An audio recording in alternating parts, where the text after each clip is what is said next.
in the month of January 1978, something had gone wrong, and Swami was not happy with the boys because he said their discipline was not up to the mark. As I have mentioned in the earlier episodes, Swami was very keen about a few things which he felt if we followed would lead us to a very happy and fruitful life. One of the things on which he insisted was on our talking less. He said, if you talk more, then there's a tendency to exaggerate, there's a tendency to tell lies, there's a tendency to complain, there's a tendency to carry tales. All these four sins of the tongue can be avoided if one talks less. The other thing about which Swami is very particular is that we should not develop unnecessary relationships. He used to say, you have come all the way giving up your parents and your relatives to be with Swami. Do not form unnecessary friendships and divert your attention. Let your focus fully be on Swami. And as he always used to say, God is the only friend. You can be cheerful and talk to everybody, but he would say that you should always keep your talk under limits. Do not go to your friend to ask for a pen and they'll sit there and gossip and chit-chat. This is what he always told us. And something regarding this had gone wrong during that period. And Swami did not talk to us for more than a month. And finally he sent a telegram pardoning us and saying that I will give you one more chance. So improve. On the 8th of March 1978, this was the Shivaratri day, Swami came to Brindavan. Swami gave a wonderful discourse which was very, very memorable. He made us laugh and cry. In his discourse, Swami said, you behave in a certain fashion when I am a little bit strict, and then when I become lenient, you turn 180 degrees. And he said, this is a sacred night. Till now, knowingly or unknowingly, whatever mistakes you have committed, I shall pardon. Henceforth, turn a new leaf. And after saying this during breakfast time, Swami sent word to the warden that Swami would come to the hostel that day and have dinner with us. For us, it was like a bonanza. We had not expected so much of grace because Swami was quite upset, and all that we prayed for at that moment was that Swami would forgive us and talk to us. But we didn't imagine that Swami would come to the hostel and give a speech. Swami came in the evening and he gave all of us namaskar.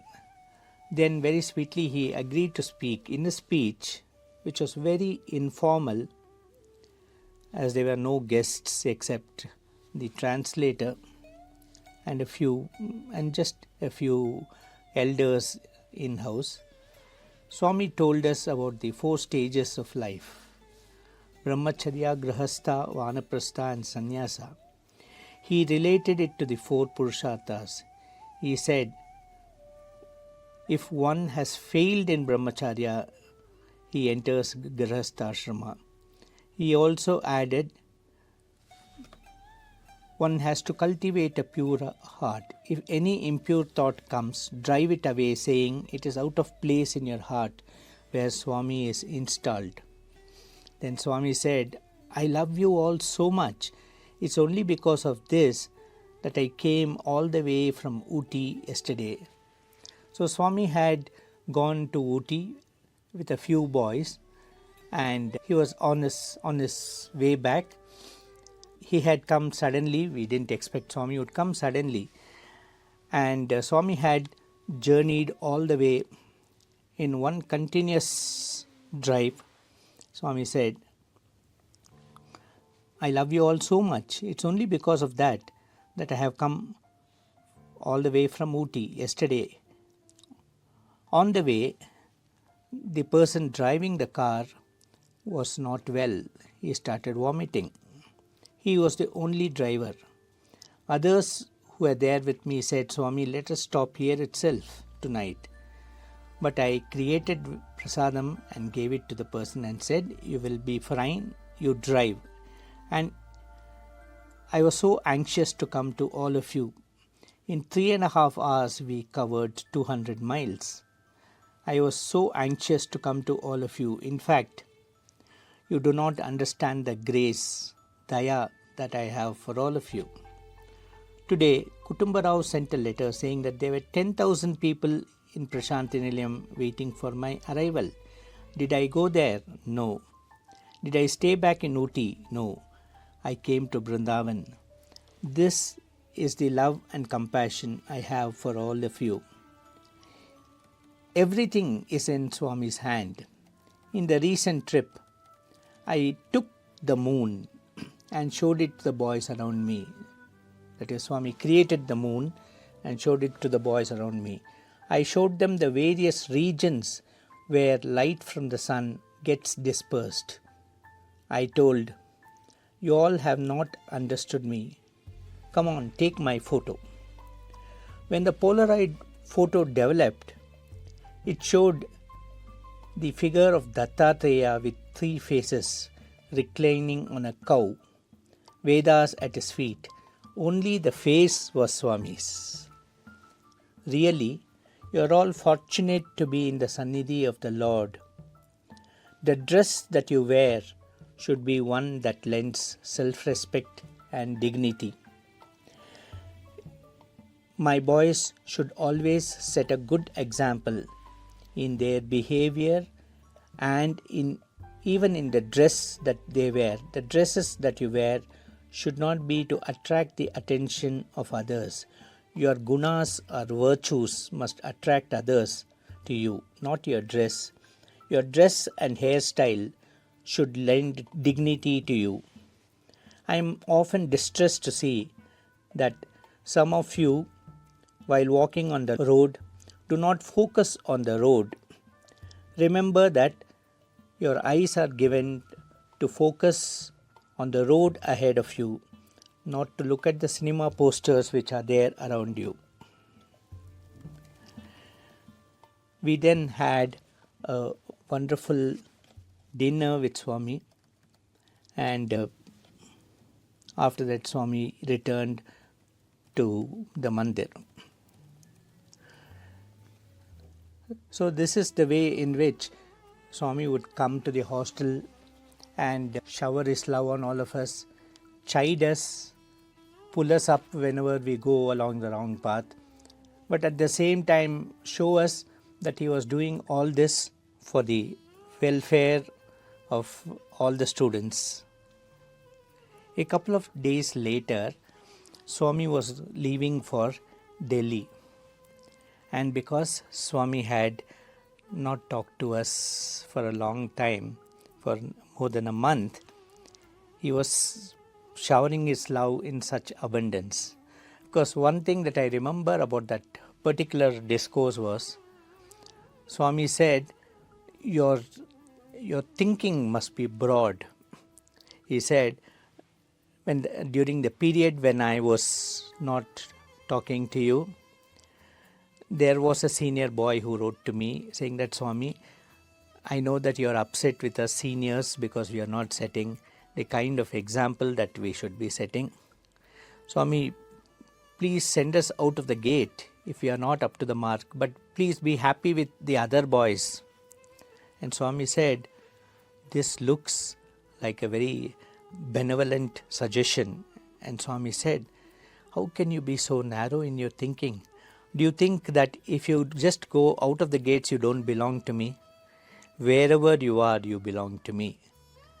And then he said, of course, in a very sharp manner, Swami conveyed this message. He said, of course, I must be very thankful to all of you because you made me achieve something which I found difficult to achieve. We were all shocked and we were wondering what this was all about. And then Swami said, for some time I have been feeling that I am putting on weight, but because of all the indiscipline, I had stopped eating for the last 15 days, and so I have become thin, and I must thank you for all this. We were all utterly shocked and felt so ashamed. Before Swami's speech, Mr. Howard Murphy had given a speech praising us to the sky. And then, after hearing Swami, we felt so miserable, because on one side we saw how the world looks at us, and on the other side we saw how we relate to Swami. So a couple of days, as I said, after that Swami went to Delhi. And from Delhi he wrote a letter to us. In that he says, I arrived in Delhi at 11:45 p.m.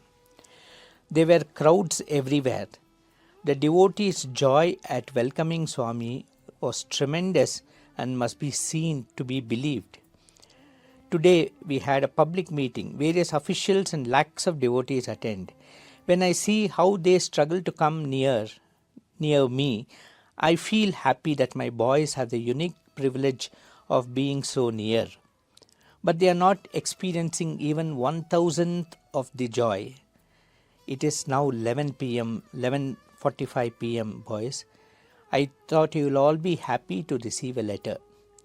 All the others have retired, so I am writing. There is no pen around, so I am using a pencil to convey my love to all of you. No one is there near me now. I thought I must think of all of you, but then I felt if I wrote a letter, you will all feel happy. So be happy, my dear boys. I am always with, in, and around you, Baba.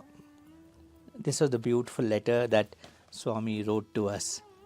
Of course, there were times when Swami would ask the person sitting next to him to ring us up as soon as the plane touched the tarmac in an airport. Once Swami had gone like this to Bombay on the way to Delhi, and as soon as the plane touched down in Bombay, Swami told the person next to him to ring up and convey to the Brindavan boys that I have reached Brindavan. This was the intimate relation that Swami had with Brindavan boys. Sai Ram.